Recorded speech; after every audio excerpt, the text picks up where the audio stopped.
ನಮಸ್ಕಾರ ಫ್ರೆಂಡ್ಸ್.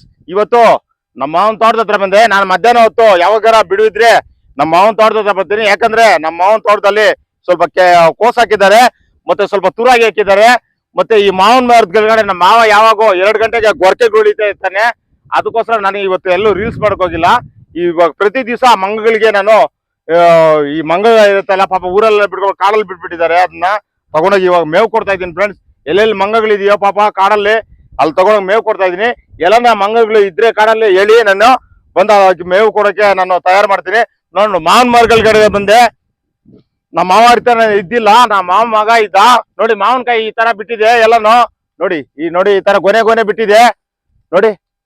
ಒಂದ್ ಕಾಯಿ ಕೀಳೋಣ, ಇಲ್ಲಿ ತಿನ್ನೋಣ. ಇವಾಗ ಎಲ್ಲ ಪಿಂದೆಗಳು ಅಬ್ಬಾ ಹುಳಿ ಫ್ರೆಂಡ್ಸ್. ಅಬ್ಬಾ ವಿಪರೀತ ಹುಳಿ. ಅಬ್ಬಾ ಹುಳಿ. ಇನ್ನ ಮಾವನಕಾಯಿ ಕಾಲ ಸ್ಟಾರ್ಟ್ ಆಯ್ತು. ನೋಡಿ, ಪಿಂದೆಗಳೆಲ್ಲ ತುಂಬಾ ಬಿಟ್ಟಿದೆ. ಇದೇ ಕೆಲಸ ನೋಡಿ. ಸ್ವಲ್ಪ ಕೋಸ್ ಹಾಕಿದ್ದಾರೆ ನೋಡಿ, ಸ್ವಲ್ಪ ತುರಾಗಿ ಸ್ವಲ್ಪ ಹಾಕಿದ್ದಾರೆ ನಮ್ಮ ಮಾವ ಅವರು. ಇಲ್ಲೇ ನಮ್ಮ ಮಾವನ್ ನೋಡಕ್ ಬಂದೆ. ನೋಡಿ, ತುಂಬಾ ಬಿಟ್ಟಿದೆ ಮಾವನಕಾಯಿ.